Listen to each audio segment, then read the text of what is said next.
परिवार के मुख्यालय परिसर में ये आंचलिक और क्षेत्रीय एवं क्षेत्रीय संयोजकों की बैठक चल रही है। सभी हमारे माननीय संयोजक संयोजिका लोग पधारे हैं।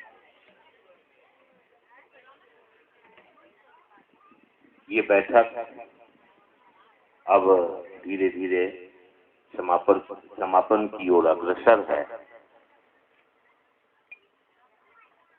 मैं अपने गुरुवत वरेण्य गुरु भ्राता से मेरी प्रार्थना है, मेरी विनती है कि इस बैठक की सार्थकता तभी होगी जब आप दो शब्द आशीर्वचन के रूप में हम सबों के लिए बोलेंगे। आज तक शिवचित्त परिवार साहब और दीदी के दया की छांव में पल्लवित पुष्पित हुआ है। अरे आप लोग बैठिए, क्या बने बैठिए। आज तक यह शिवचित्त परिवार साहब एवं दीदी के दया की छांव में पल्लवित पुष्पित हुआ है। आप ही के आशीर्वाद और दया से आगे भी पल्लवित एवं पुष्पित होगा।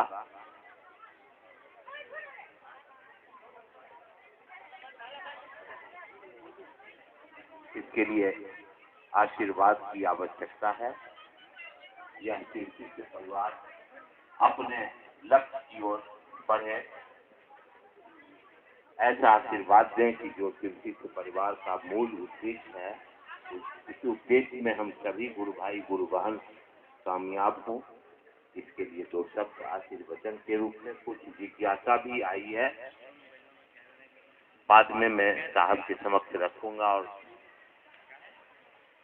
प्रयास करूंगा कि इसको उत्तरित करने की कृपा करें। वैसे शारीरिक रूप से साहब अस्वस्थ चल रहे हैं। मैं धृष्टता किया है उनसे कि उनको बुलाया है, चलने में बड़ी कठिनाई है, फिर भी धृष्टता के लिए मैं क्षमा प्रार्थी हूँ। कल ही इस पर हम बोले हैं कि कौन सी कहते सॉरी धृष्टता करिए दिया, तब कहते कौन सी है भाई जी।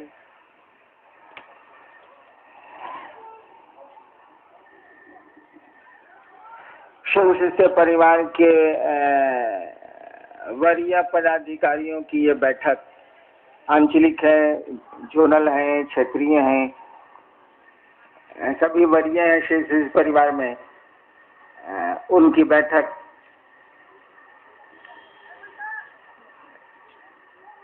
साढ़े 11 बजे से ही चल रही है। शुरू हुई थी 10:30 बजे, चर्चाएं शुरू हुई 11:30 में।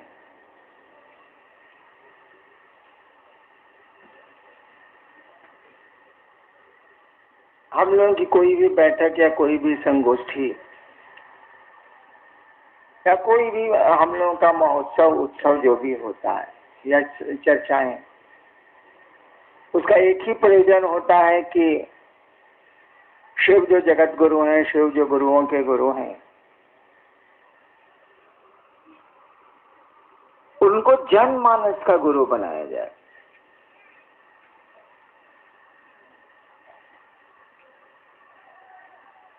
उनको लोगों के मन में स्थापित किया जाए, प्रतिस्थापित किया जाए।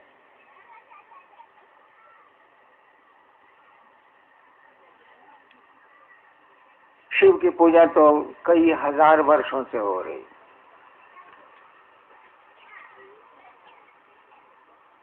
लेकिन शिव लोगों के मन में प्रवेश कर पाया हो ऐसा कम लगता है।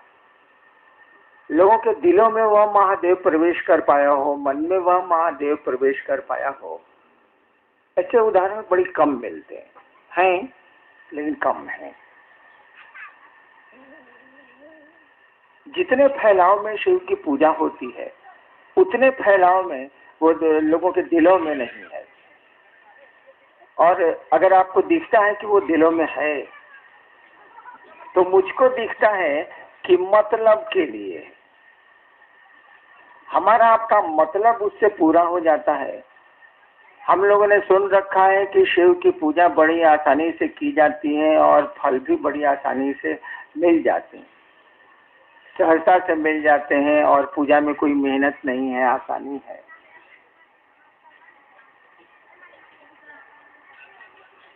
तो उसकी व्याप्ति, शिव की पूजा की व्याप्ति, उसका फैलाव ऐसा लगता है कि मतलब के लिए हो रहा है, मोहब्बत नहीं है।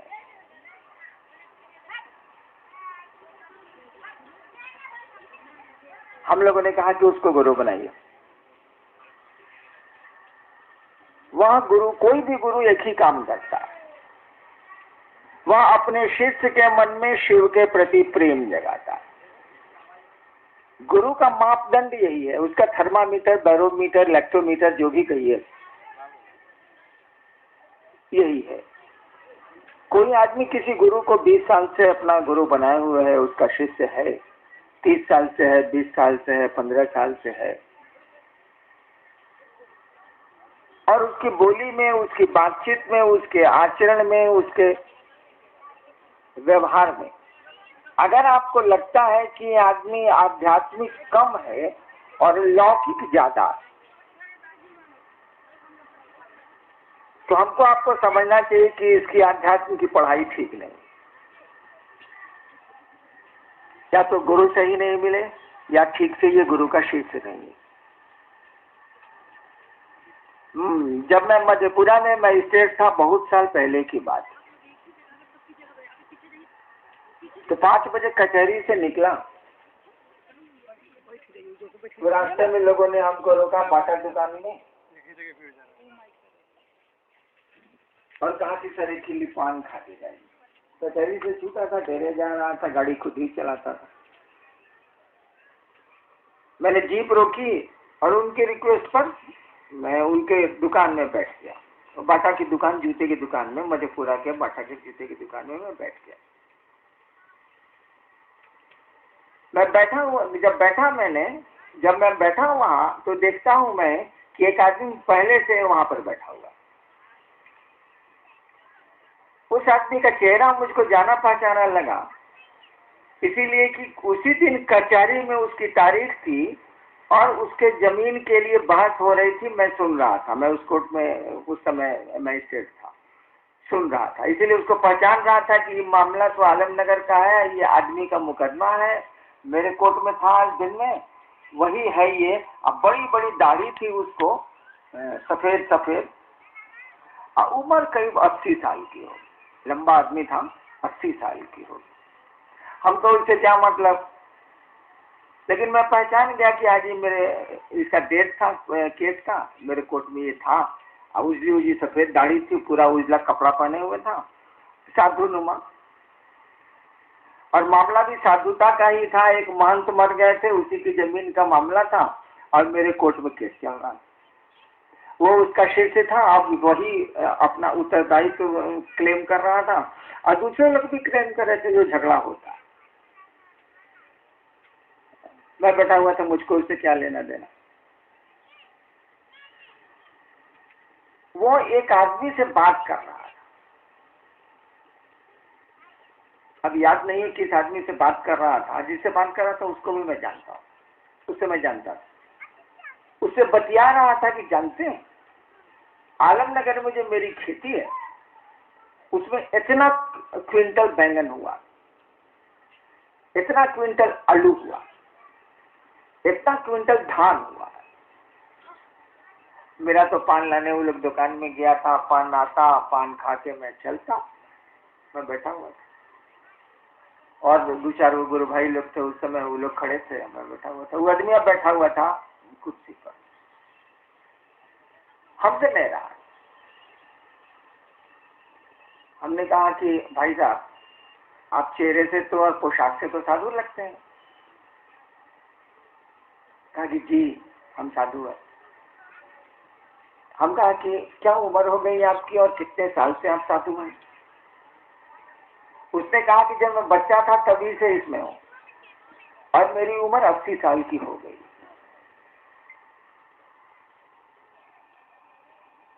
हम कहा 80 साल में अभी भी आपको आलू प्याज बैंगन का भाव ही दिमाग में आ रहा है, वह भगवान, वह आपका आराध्य आपके दिमाग में नहीं आ रहा है। 1984-50 की बात मैं कह रहा हूँ। यानी उस समय भी मैं जानता था कि कोई साधु होगा, कोई गुरु होगा तो वो लौकिकता से हटेगा और पारलौकिकता में प्रवेश करेगा, उसका मन ज्यादा उधर भागेगा। उस समय भी मुझको ये बात मालूम थी। और मैंने उस साधु को कहा कि आप तो घिना दिया साहब, ये सब कौन बात करते हैं, आपको साधुता की बात करनी चाहिए। ठीक है, कचहरी में मुकदमा है, जमीन का होगा, देखा जाएगा। लेकिन बाहर भी निकले हैं तो आप भी यही गप कर रहे हैं कि इतना क्विंटल चावल हुआ, धान हुआ, इतना क्विंटल आलू हुआ, इतना क्विंटल बैंगन हुआ, ये क्या कर रहे हैं आप? फिर हमने उससे पूछा भी, कोई आपको है? तो कहा कि जी ना, हम तो शादी किया ही नहीं, हम तो साधु हैं बचपन। ये साधुता है कि असाधुता है? और उसी समय से हमने एक मापदंड बनाया था। अभी मैंने कहा ना कि उसको इलेक्ट्रोमीटर बोलिए, बैरोमीटर बोलिए, थर्मामीटर बोलिए, जो मीटर बोलना है बोलिए, कि गुरु वही है जो अपने शिष्य के मन में उस परमात्मा से प्रेम जगा दे। प्रेम जगा दे। प्रेम आपके पास है, उसको लाना नहीं है। कोई चीज आप में डाली नहीं जा सकती है, वो है, उसी को बढ़ाया जा सकता है, घटाया जा सकता है। तो प्रेम ना तो आप में है, होना ही होना है। तो गुरु क्या करते हैं, वो जो आप में प्रेम है ना, उसको मोड़ते हैं शिव की ओर, मोड़ते हैं परमात्मा की ओर, मोड़ते हैं ईश्वर की ओर। और जैसे उसमें प्रेम जगेगा तो प्रेम के अपने लक्षण है। इसको तो समझाने की जरूरत नहीं है। धरती पर आप रहते हैं, रोज प्रेम का तमाशा देखते हैं, प्रेम करते भी होंगे, किया भी हो। वो मीरा का कृष्ण से प्रेम हो, लैला का मजनू से प्रेम हो, आपका अपने बेटे से प्रेम हो, या बहन से प्रेम हो, या पति का पत्नी से प्रेम हो, प्रेम के लक्षण एक के, वो कहीं भी पैदा होगा वो अपना लक्षण देगा। क्या? उसमें दीवानापन होगा। प्रेमी अपने प्रेम पात्र को याद करेगा ही करेगा, उसको भूल नहीं सकता है, क्योंकि उसे प्रेम करता है। प्रेम के अपने लक्षण है, वो अपने लक्षण प्रकट करेगा। तो गुरु क्या करते हैं, शिष्य के मन में शिव के प्रति प्रेम जगाते हैं। और इसीलिए कई महोत्सव में मैंने इस बात को कहा है कि आपका गुरु तो काम कर रहा है भाई साहब, वहां शिव गुरु के रूप में तो ऑपरेटिव है, क्रियाशील है। अच्छा बताइए, इस संगोष्ठी में आप लोग कहाँ लाए हैं? इतने लोग आए हैं ना? क्या रोज ही लोग आते हैं? काहे के लिए आए? किराया आपको लगता है, इस गर्मी में परेशानी आपको होती है, भोजन की असुविधा, जल की असुविधा, बैठने की असुविधा, खाली असुविधा ही असुविधा है, तब भी क्यों आते हैं? ठीक है, 40% लोग आते होंगे कि उनको कष्ट है, गलत से सुन लिया उन लोगों ने कि यहाँ जाने से कष्ट कम हो जाता है। अब बाकी 60% काहे के लिए आता है? कुछ नहीं है इसमें, न मेरा खेला है न आपका खेला। खेला उस गुरु का, जिसको आपने गुरु बनाया है, उसका खेला, उसकी दया है, उसका तमाशा है, उसका ये नतीजा है। क्या?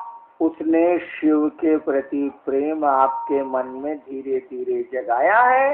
इसीलिए शिव चर्चा की बात जहाँ होती है, महोत्सव की बात जहाँ होती है, कान में पड़ता है कि संगोष्ठी है, चलना है, आप अपना पैसा खर्च करके, नहीं पैसा होता है, कर्जा लेके इधर से उधर से कैसा करके आप पहुंच जाते। देखिए, ये दीवानापन है, प्रेम के लक्षण है, उसमें दीवानापन होता है। सुनेगा नहीं, जैसे जैसे ही बढ़ता जाएगा विपरीत परिस्थितियों को ये तोड़ता जाएगा, नहीं मानेगा। तो गुरु का काम है कि वो अपने शिष्य के मन में प्रेम जगाते हैं, प्रेम का आवेश पैदा करते हैं, चार्ज पैदा करते हैं। प्रेम तो हमारे आपके पास है, उसको डालने की जरूरत नहीं। इस मामले में शिव गुरु का रिजल्ट कमाल का। इस मामले में महादेव का रिजल्ट कमाल का है। गुरु के रूप में वो इतना बढ़िया ऑपरेटिव है, इतना बढ़िया ऑपरेटिव है कि उनके शिष्यों के मन में आध्यात्म घुस रहा है वहाँ शिव कहीं न कहीं प्रवेश कर रहा है। और मैंने कहा था कि घरों में महादेव को ले जाके क्या करिएगा, लोगों के दिलों में ले जाइए ना, दिल में बसेगा तो संसार में बस जाएगा वो। ये घर में ले जाके क्या करिएगा, एक पूजा घर बना दिया, मंदिर बना दिया और सुबह शाम पहुंच गए जी गोड़ लगते हैं। अरे अपने दिल में उसको बैठाइए ना, दिल में बैठाइए, वो आपसे परिवर्तन लाए, आप में आमूल परिवर्तन ला देगा। आपके संस्कार बदल जाएंगे, आपका सब कुछ परिवर्तित हो जाएगा, सब कुछ बदल जाएगा। जहाँ तक दुख और सुख का सवाल है, ये तो होगा। दिन है तो रात होगी, रात है तो दिन होगा। कोई नहीं रहा है। जगत शब्द का अर्थ ही होता है, जंगम धातु से बना है, इसका अर्थ होता है चलने वाला। The world is a passing show. ये जो दुनिया है ना, ये गुजरता हुआ तमाशा। तो यहाँ तो सब चीज गुजरती है, तो सुख भी आते हैं, दुख भी आते हैं, कष्ट भी आते हैं, सुविधाएं भी हमको आपको मिलती हैं। लेकिन इसी में जिनको जो करना है वो कर ही लेते हैं, जो करना चाहते हैं वो पूरा कर ही लेते हैं और किसी न किसी तरह से वो उपाय ढूंढ लेते हैं। आप जो कहते हैं ना कि मार्गदर्शन लेंगे हरिनारायण जी से, उनसे पूछेंगे क्या हो सकता, कुछ पूछने की जरूरत नहीं है, कोई मार्गदर्शन की जरूरत नहीं। चाहत केवल आपके मन में हो जाए ना, आपके मन में एक दर्द पैदा हो जाए कि मेरा गुरु जगत गुरु है, लेकिन जगत गुरु है नहीं, बड़ी मुश्किल है। मेरा गुरु सबसे बड़ा गुरु है, गुरुओं का गुरु है, गुराधिपति है, शिव ही है वो, लेकिन वास्तव में तो वो गुरु नहीं है। कागज में है, अखबार में है, बोली में है, शास्त्रों में है, किताबों में है, ग्रंथों में, वास्तव में तो नहीं है। मैं नहीं कहता कि दूसरे उस कुर्सी पर क्यों हैं, दूसरे हैं, कोई दिक्कत नहीं है, लेकिन सर्वोपरि को सर्वोपरि बनाइएगा कि नहीं बनाइएगा। जो श्रेष्ठ है उसको ऊंची कुर्सी दीजिएगा कि नहीं दीजिएगा। मैं कहाँ कहता हूँ कि आप अपनी कुर्सियां छोड़ दें, लेकिन जो आप मुंह से बोलते हैं कि ये सर्वश्रेष्ठ है, उसको तो अपने ऊपर की कुर्सी देनी होगी ना। आप तो स्वीकार करते हैं कि वो गुरुओं का गुरु, आप तो कहते हैं कि वो जगत गुरु,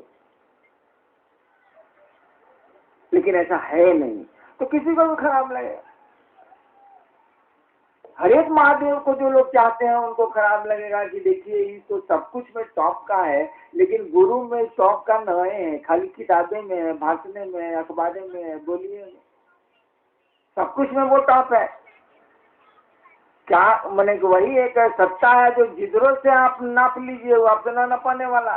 गृहस्थ जीवन से नाप लीजिए, साधुता से नाप लीजिए, तंत्र में नाप लीजिए, योग में नाप लीजिए, जहाँ ना नपाने वाला, ना नपाएगा आपसे। किसी से नहीं नपाया तो हमसे आपसे क्या नपाएगा। लेकिन गुरु की कुर्सी पर जो वो ज्ञान देते, जो दान दे सकता है वो ज्ञान नहीं दे सकता है। गजब आदमी है आप। जो दान दाता है वो ज्ञान दाता नहीं है क्या? वही ईश्वर है, वही शिव है, वही ज्ञान देता है, वही दान देता है, वही धन देता है, वही धान्य देता है, वही ज्ञान देता है। और आप खूब अच्छी तरह समझते हैं कि बिना ज्ञान के धन धान्य की कोई कीमत नहीं है।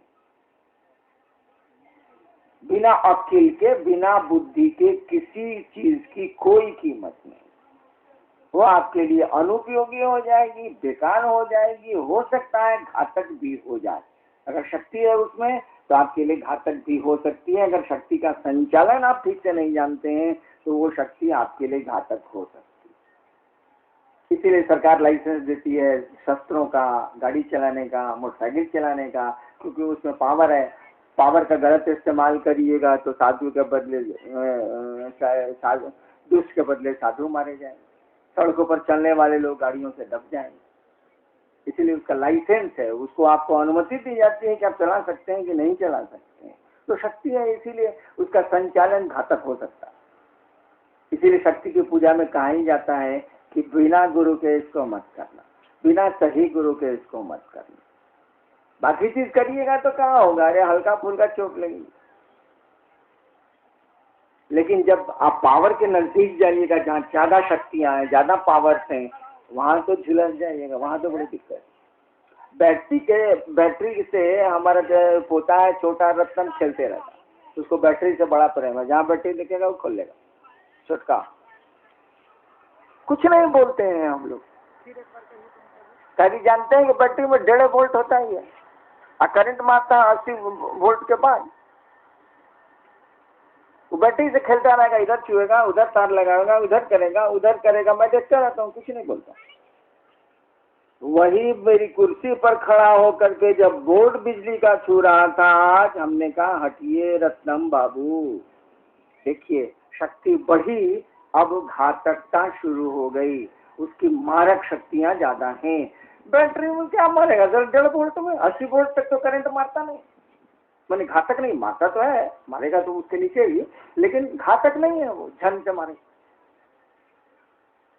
तो हल्का फुल्का पूजा पाठ में तो कोई दिक्कत नहीं है, लेकिन ज्यादा पावर के नजदीक जाइएगा तो हैव ए गुड मैकेनिक, आप बढ़िया मास्टर रख लीजिए, बढ़िया सही गुरु चुन लीजिए, अन्यथा गुरु भी जाएंगे धक्का खा के, अब भी जाएगा धक्का खा के, दोनों धक्का खाएंगे।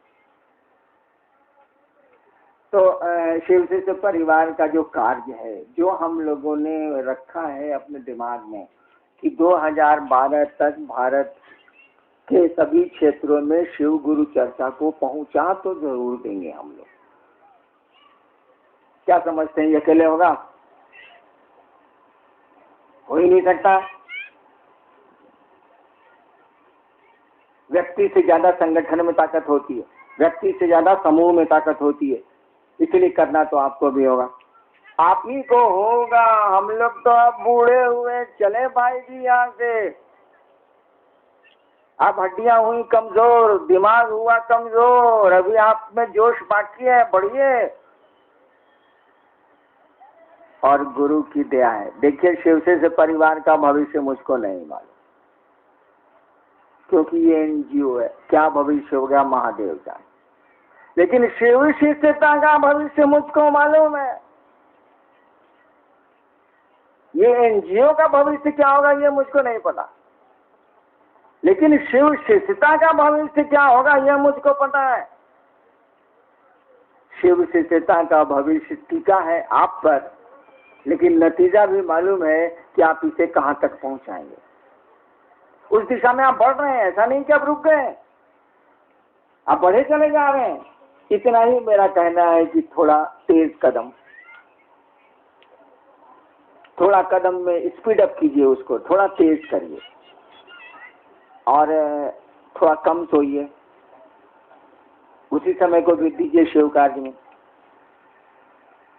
थोड़ा कम खाइए, उसी खाना को बांट के दूसरों को भी खिलाइए। अपने जो 20 को पैंट रखते हैं 2 को रखिए भाई साहब, बांटिए दूसरों को, क्योंकि एक साथ तो आप 2 पैंट नहीं पहन सकते, एक साथ 2 जूता आप नहीं पहन सकते, एक साथ 2 चप्पल आप नहीं पहन सकते, एक साथ आप 2 चश्मा नहीं लगा सकते।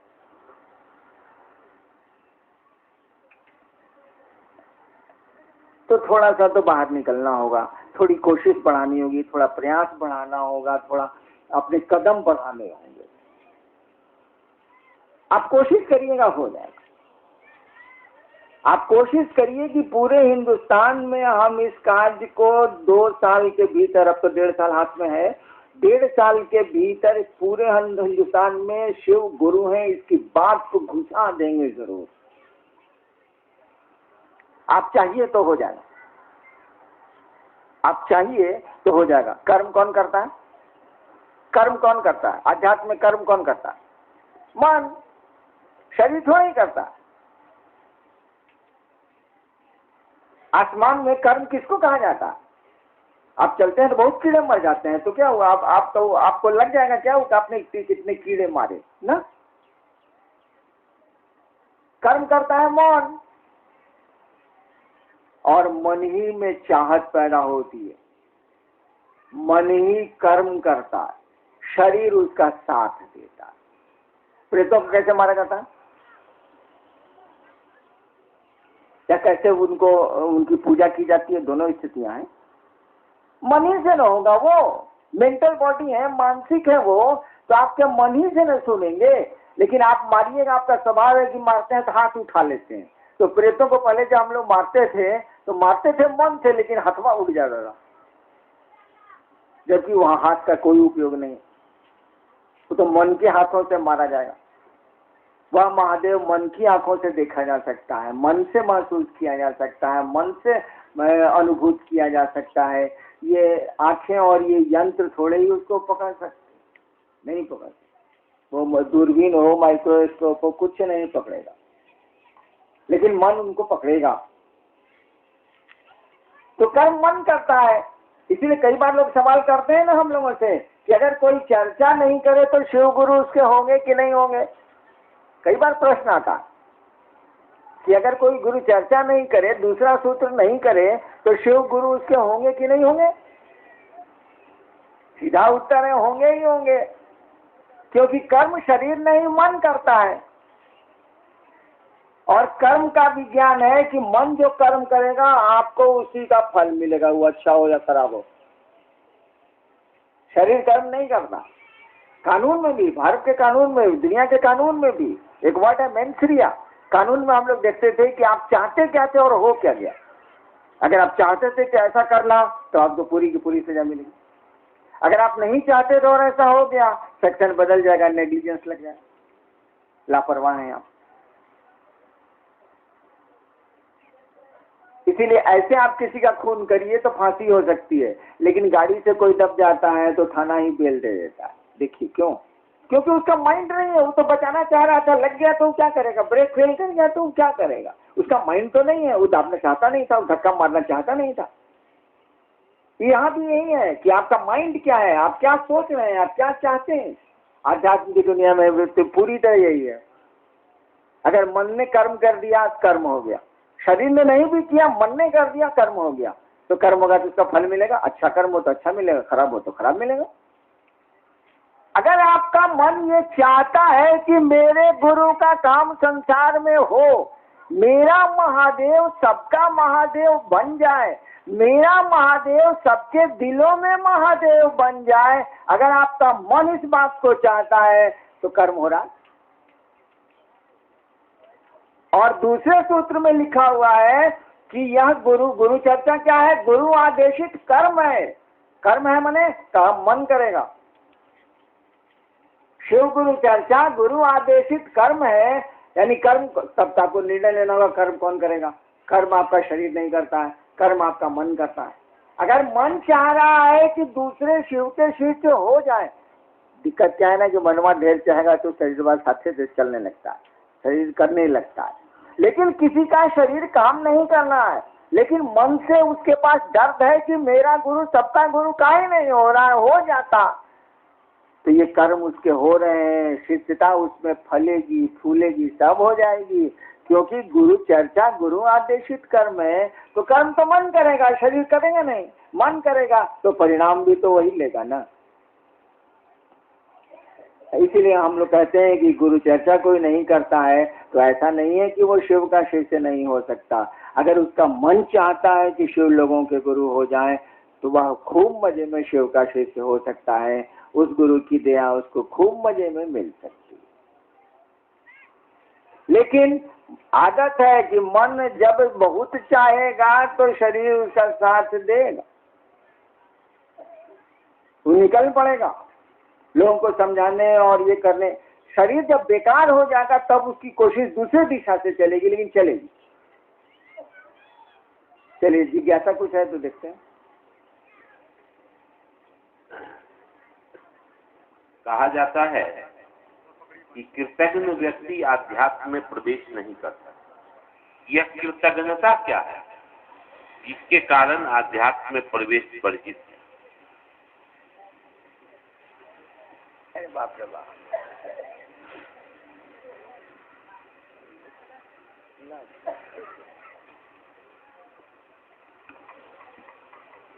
गुरु दक्षिणा क्या है? वही है जो कृतज्ञता है।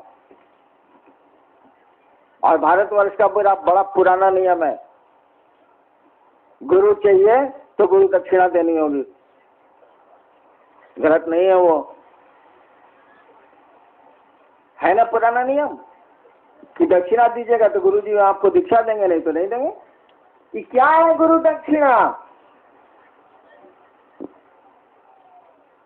ये दक्षिणा गुरु दक्षिणा कुछ नहीं है, उस गुरु के प्रति शिष्य का कृतज्ञ होना, उस गुरु के प्रति शिष्य का एहसानमंद होना कि अरे हमको गुरु मिल गए, अब क्या चाहिए, वाह रे गुरु। जैसे मन कृतज्ञ होगा गुरु के प्रति, ये स्टार्ट द दीक्षा, यहाँ से दीक्षा शुरू हो जाती और यहीं से गुरु दक्षिणा आपने दी और उधर से दीक्षा शुरू हुई। जैसे आप गुरु दक्षिणा दे रहे हैं वैसे वैसे उधर से उनकी दया चली, ज्ञान का दीपक जला और संशय धीरे धीरे धीरे धीरे खत्म होना शुरू हो जाएगा। तो कृतज्ञ होइएगा तो इसका माने गुरु दक्षिणा दीजिएगा नहीं। आप आज आप गुरु दक्षिणा दीजिएगा नहीं तो ठन को पास नो गुरु। क्या कि भारतवर्ष का बड़ा पुराना नियम है, बिना गुरु दक्षिणा के गुरु नहीं मिलते हैं, गुरु को दक्षिणा देनी पड़ती है। ये दक्षिणा कुछ नहीं है, अनाज पैसा नहीं है। शिष्य का गुरु के प्रति एहसानमंद होना कि मुझको गुरु मिले, हम बहुत बड़ भागी हैं कि हमको गुरु मिले। गुरु जो कहे हम करने को तैयार हैं। अरे गुरु मिले अब क्या चाहिए, यही है कृतज्ञता, यही है गुरु दक्षिणा। तो आपका हमारा स्वभाव क्या है जरा विचार करिए। तो किसी के प्रति आप एहसानमंद हैं, सोचिए कि किसी के प्रति आपको एहसान है, उसने आपकी बड़ी मदद की। अब वो आपके यहाँ आया या भेंट हो गई आपके शहर में उससे, तो आप क्या करते हैं? भाई जी भाई जी भाई जी भाई जी, अरे आप यहाँ आए, आप यहाँ आए, आप कब आए, चलिए मेरे डेरे चलिए, चलिए मेरे डेरे चलिए चलिए। ए भगवान नहीं जाएंगे, हमको बहुत काम है, 10 मिनट के लिए देवघर आए थे। अरे चलिए ना हुजूर, चलिए ना। हाँ आप कहाँ से मिल गए, चलिए ना। नहीं भैया हमको 10 मिनट का काम है, नहीं जा सकेंगे। अच्छा रुकिए रुकिए रुकिए रुकिए, पैसा रहेगा तो बगल से मिठाई ले आवे। नहीं गरीब आदमी रहेगा क्या हम पानी लाते हैं, भिखमंगा रहेगा तो चुल्लू में पानी नल से भर के लगा, लीजिए पी लीजिए। क्या उस पर गिलास तो है नहीं, चूल्हे में उनको गिलास बनावेगा वो करेगा क्या, पी लीजिए। यही है गुरु दक्षिणा। लेकिन आपका स्वभाव है कि अपनी कृतज्ञता को मटेरियल में आप शो करते हैं। पानी पी लीजिए, पानी पी लीजिए, एक मिठाई खा लीजिए भाई जी, आप बैठिए ना भाई जी, बैठिए ना बैठिए ना बैठिए ना भाई जी, कहाँ जा रहे हैं भाई जी। देखिए आपका मन एहसानमंद है तो किसी के प्रति ऐसा ही करता है, कुछ खिलाना चाहता है, कुछ उसको देना चाहता है, उसका सम्मान करना चाहता है, उसको पानी देता है। कुछ नहीं है तो चुल्लू में पानी भर के लाता है, भाई साहब कुल्ला कर लीजिए। आपका चेहरा में बहुत पसीना हो गया, धो लीजिए भाई साहब, नहीं रुकिएगा तो ठीक है। देखिए आपका हमारी आपकी आदत क्या है, जब किसी के प्रति हम लोग एहसानमंद होते हैं और तब उसको सामान देते हैं, जो ही रहेगा वो करेंगे, जो ही सेवा बन सकेगी करेंगे, उसको सम्मान देंगे, जो ही हमसे बन पड़ेगा वही करेंगे। यही है गुरु दक्षिणा।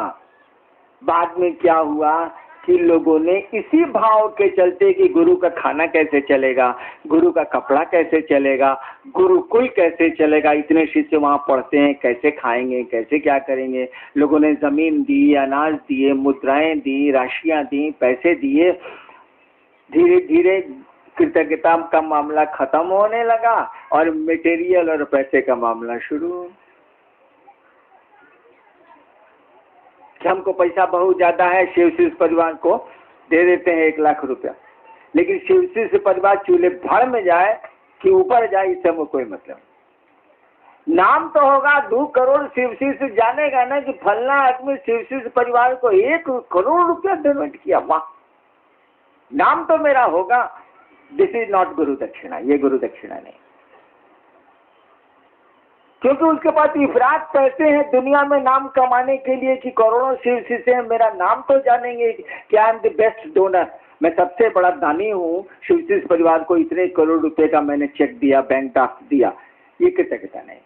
कृतज्ञता क्या है, शिवशिष परिवार के किसी को चुल्लू भर पानी पिला दिया आप, इसीलिए कि महादेव का चेला भेटाया था, हमारे पास गिलास भी नहीं था, पैसा भी नहीं था, तो हम चुल्लू से उसको कहा कि भैया पानी पी लो, कम से कम पानियों पी के जा, तो हमने पानी पिला दिया। ये है कृतज्ञता, ये है गुरु दक्षिणा। अगर कृतज्ञता का भाव नहीं हो तो सामान की कोई कीमत नहीं है। जो कृतज्ञता है वही है गुरु दक्षिणा। कृतज्ञता का शब्द का बड़ा पर्दा है, जिसका मन ही है पूरे जगत में आप कृतज्ञ हैं कि नहीं, लेकिन दक्षिणा केवल होती है, गुरु दक्षिणा केवल होती है शिष्य का गुरु के प्रति एहसान मंद होना, शिष्य का गुरु के प्रति कृतज्ञ होना। और जैसे आप दक्षिणा देंगे गुरु को, जैसे मन आपका गुरु के प्रति एहसानमंद होगा, कृतज्ञ होगा, वैसे उनकी दया चलेगी। गुरु की दया ही दीक्षा है। गुरु दया करेंगे तो ज्ञान का दीपक जल जाएगा और आपके मन में शिव के प्रति प्रेम होने लगेगा, अंकुरित होने लगेगा, पैदा होने लगेगा, एक दिन पुष्पित पल्लवित हो जाए।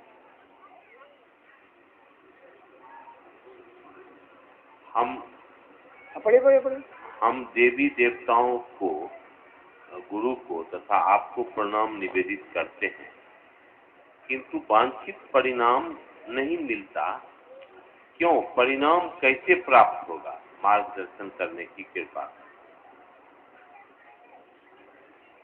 जितनी बड़ी इमारत खड़ी करेंगे आप, वक्त उतना ही लगेगा। आपके अकबकाने से इमारत नहीं खड़ी हो जाएगी। झोपड़ियां 2 दिन में खड़ी होती हैं, महल में सालों लगते। और आपका वांछित क्या है, आप चाहते क्या है, ये आपने क्लियर नहीं किया। अगर शिव शिष्य हैं तब आप जगत को चाहते नहीं कीजिए। काहे नहीं चाहिएगा? इसीलिए कि साला यहाँ रहना तो है नहीं, तो क्या माथा खराब करे। हमारा आपका घर तो है नहीं, हमारे पूर्वजों का भी नहीं रहा, वो गए, लोग जा रहे हैं, आ भी रहे, जा रहे हैं, हमको आपको भी एक दिन जाना ही जाना। तो हमारा आपका यहाँ घर तो है नहीं, यहाँ हम लोग रहेंगे नहीं। तो जब यहाँ टेम्पोररी है, जब यहाँ कुछ ही दिनों के लिए, कुछ ही क्षणों के लिए हम लोग हैं, तो साला परमानेंट कौन सी इंतजाम करना है? चल काम चलाओ साला। हमने तो कई बार कहा है कि आप यहाँ चर्चाओं में आते हैं या महोत्सव में जाते हैं तो नहीं सोचते कि काम चलाना है। सतुआ मिल गया तो, सिंगाड़ा मिल गया तो, पानी मिल गया तो, घुगनी मिल गया तो, भात मिल गया तो और बढ़िया। लेकिन नहीं मिला तो कहे कि आए थे चर्चा में, साला भिड़वा में कुछ मिलने को है। काम चलाते हैं आप, एक दिन के लिए आए हैं, काम चलाते हैं आप। इस दुनिया में कितना दिन के लिए है भाई साहब, को हिसाब दीजिएगा। साले हरिजान दे नहीं सकते तो आप कहाँ से दीजिएगा? तो टेम्पोररी मामला है ये, कितने देर का मामला है। तो क्या मांगना है? हम लोग मांग लें कि हे महादेव आप जरा धरती पर उतरिए, तो वो पूरे रहिएगा। मंदिरों से बाहर लोगों के मन में आइए। तो हम मंदिर क्यों जाए? आप मंदिर से बाहर काहे नहीं निकल रहे हैं? तो बताइए। जाएंगे मंदिर हम, आपका वहां भी स्वागत करेंगे, लेकिन आपको निकलने में क्या दिक्कत है? हमको तो गोड़ हाथ है, साला दुखाता है। आपको तो गोड़ हाथ से निकलना नहीं है, आप तो चाहिएगा निकल जाइए। निकले हुए हैं आप, बुझाता नहीं है, बस इतना ही मेरा। बुझवा तो दीजिए। लोगों के दिल में तो महादेव घुस जाए। हमारा आपका क्या है? राज है, खोल नहीं रहेंगे। हमारा आपको कौन सी? आज कष्ट है सो कल नहीं रहेगा, कल जो सुख आएगा सो परसों नहीं रहेगा। इसमें माथा कौन सी खराब करना है? काम चला मिला है बस।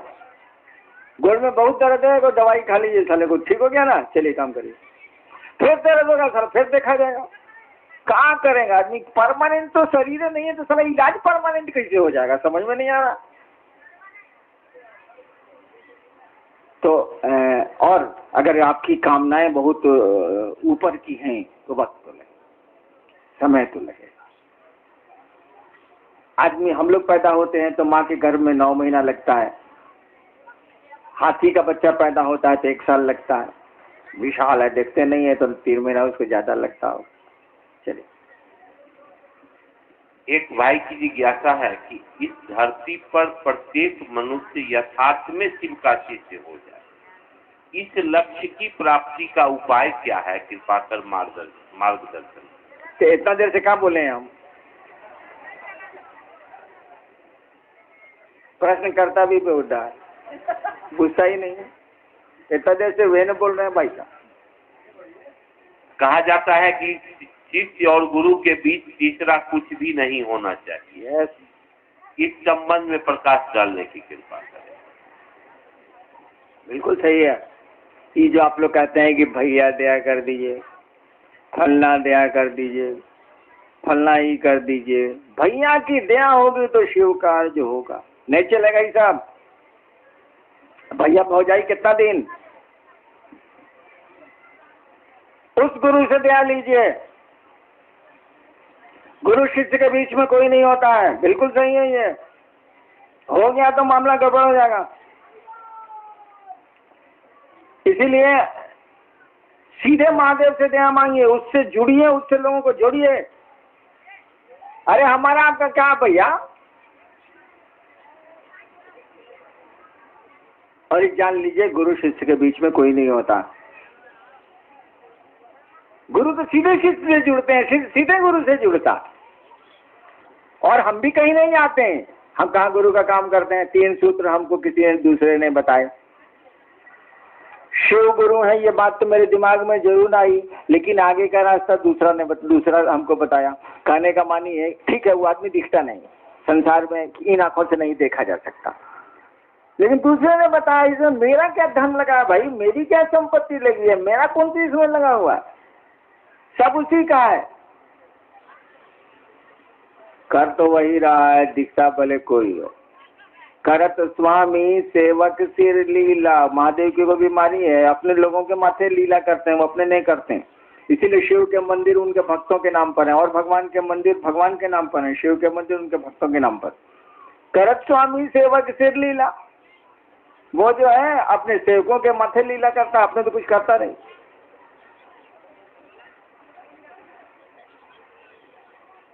क्या सवाल क्या था?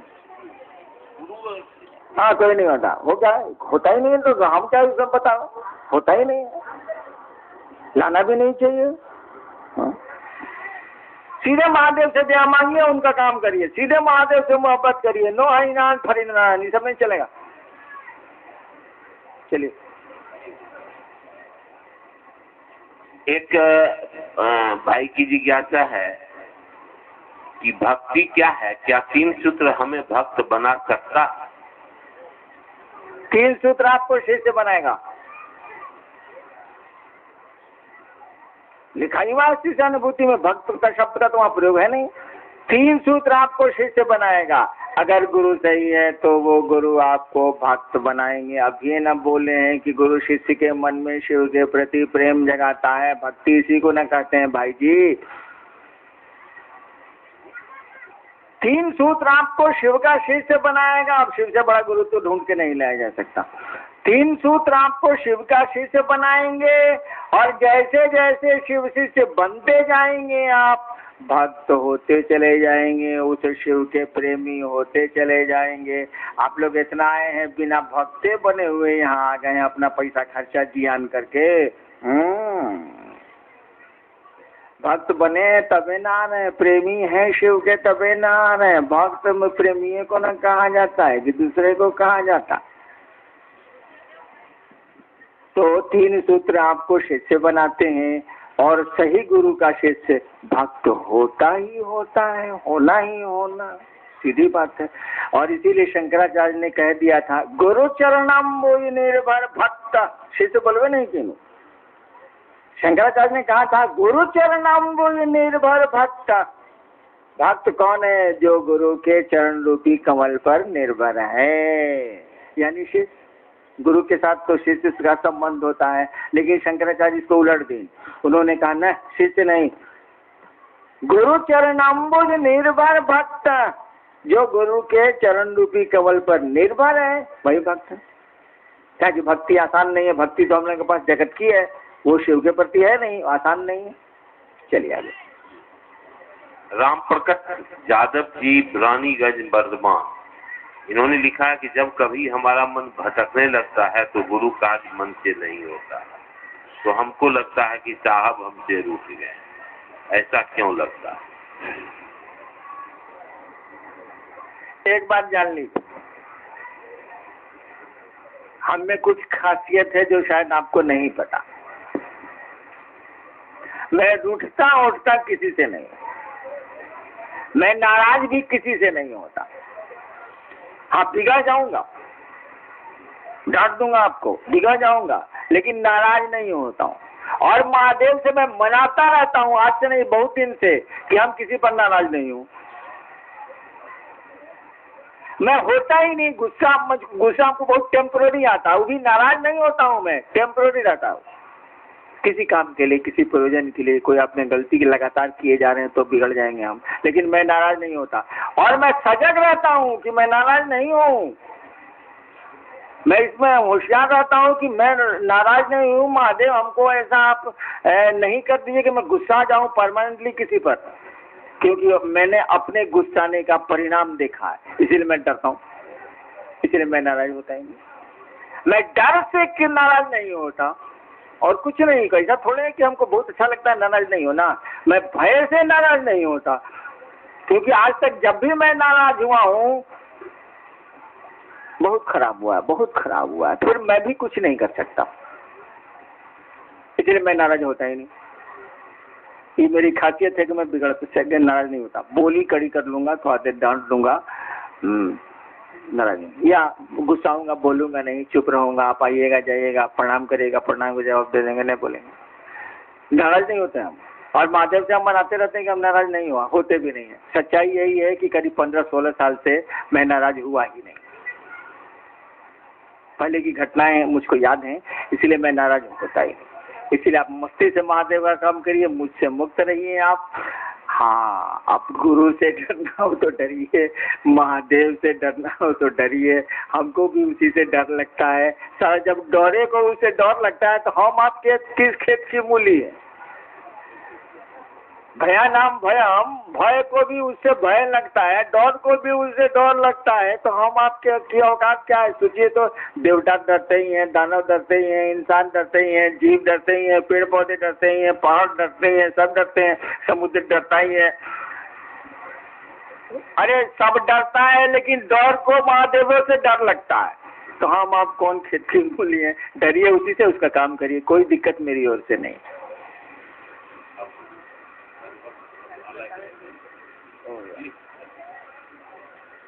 देखिए, मुझको शिवसे से परिवार ने आमंत्रित किया है और शिवसे से परिवार पर मैं नहीं कुछ बोल रहा हूँ। थोड़ा लग रहा है कि मैं बेईमानी कर रहा हूँ। अपने महादेव पर तो बोल दिया मैंने, शिव विशेषता पर भी बोल दिया मैंने, करता भी उसी काम को हूँ, लेकिन ये कार्यक्रम शिवसे से परिवार का है जो 5-10 मिनट में खत्म हो जाएगा, उस पर नहीं कुछ बोल रहा हूँ। तो थोड़ा अपराध बोध लग रहा है कि खाया पिया उसके बाद गिलास थोड़ा सा अठाना ठीक नहीं लगता है। आपको शिवसे से परिवार पर भी ध्यान देना चाहिए,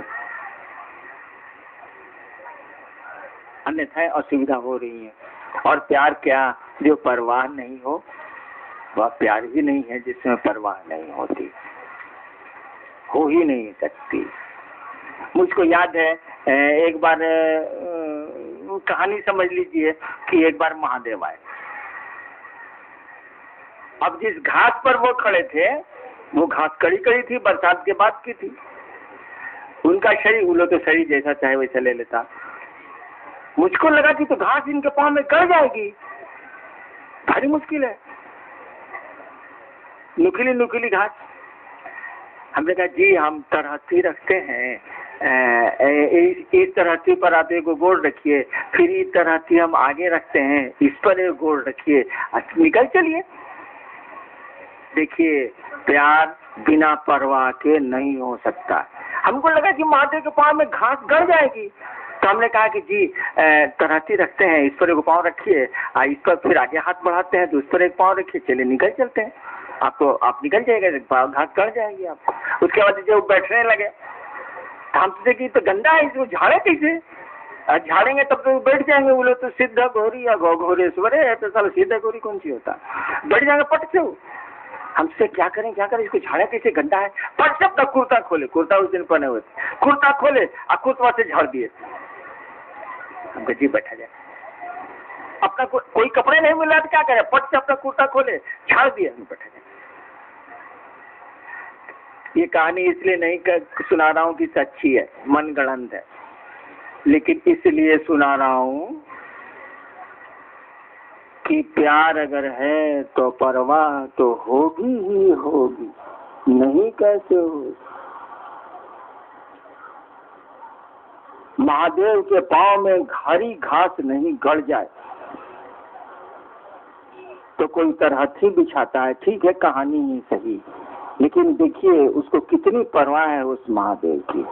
अपना शर्ट अपना कुर्ता खोल के झाड़ रहा है तो चादर को कि सरकार बैठा जाए, क्योंकि उतना में तो टाइम लग जाएगा, कहाँ से कपड़ा आएगा, लाने में टाइम लग जाएगा, तो अपना ही कुर्ता खोल के झाड़ रहा है कि जी बैठा जाए।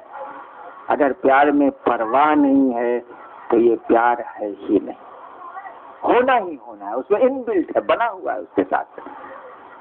तो आपको परवाह करनी चाहिए शिव परिवार की। उसमें जो भी होता है रजिस्ट्रेशन होता है, दान दिया जाता है, और 2000 का कोटा हम लोगों ने रखा था हर जिले को, 2 ही जिले पूरे कर पाए हैं बिहार के।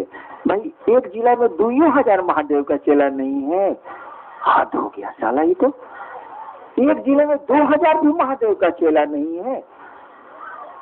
जो शिव से 2000 से ज्यादा बना ही नहीं सकते, रोक लगाए हुए हैं हम लोग। एक जिले में 2000 मेंबर होंगे शिव परिवार के, 2000 से ज्यादा नहीं है। 2000 महादेव का चेला है जो 1 रुपया शिव के लिए दे सकता हो, 2000 नहीं है। छिया लानत है। बस इसका आप करिए, करना चाहिए, क्योंकि प्यार अगर है तो परवाह तो होगी।